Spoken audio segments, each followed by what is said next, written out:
Bonjour, alors je vais vous parler donc de cette intégrale. On me demande de montrer que cette intégrale-là, c'est égal à pi sur 6. Alors comment est-ce qu'on arrive à montrer cette intégrale? Alors la première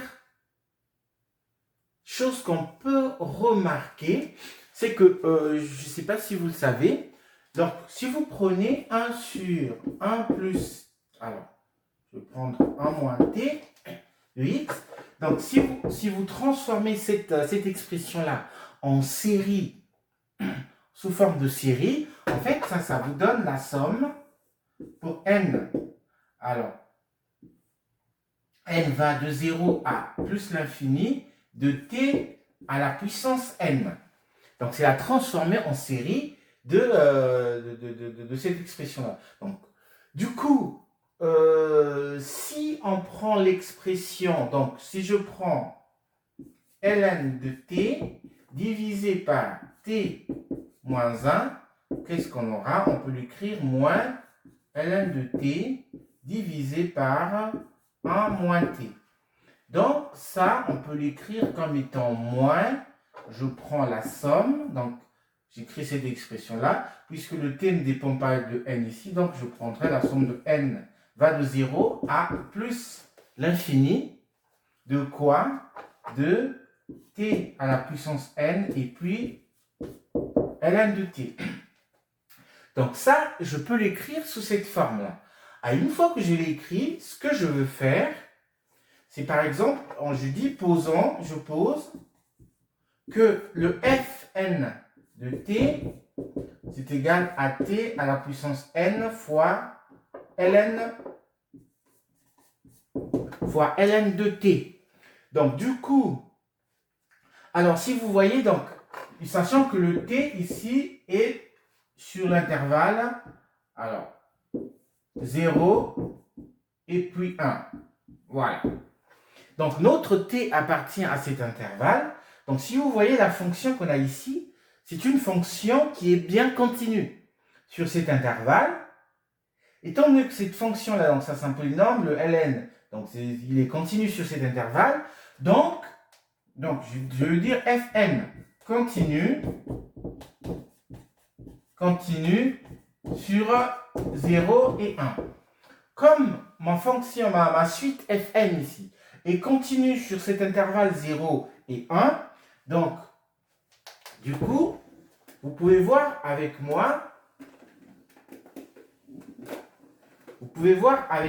que la somme de n va de 0 à plus l'infini de tn fois L de t, ça c'est aussi continu.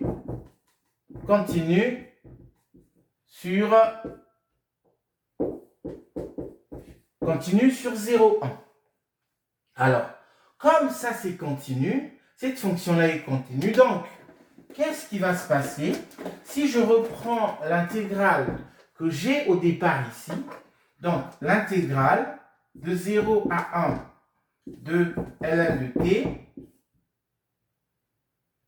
t moins 1 d de t, ça sera moins l'intégrale de 0 à 1 de la somme de n va de 0 à plus l'infini de tn ln de t fois d de t.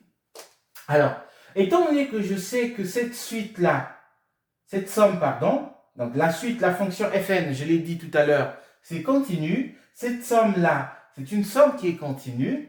Donc, en fait, on a le droit de pouvoir intervertir la somme et puis donc la somme qu'on a ici avec cette intégrale-là. Donc ça, on pourra l'écrire comme étant moins la somme de n va de 0 à plus l'infini de l'intégrale de 0 à 1 de tn et puis ln de t fois d de t. Voilà.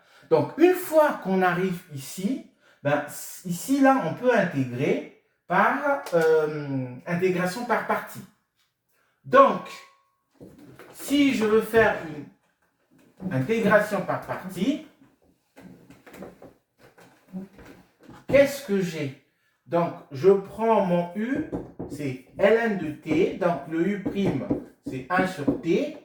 Le V', c'est Tn.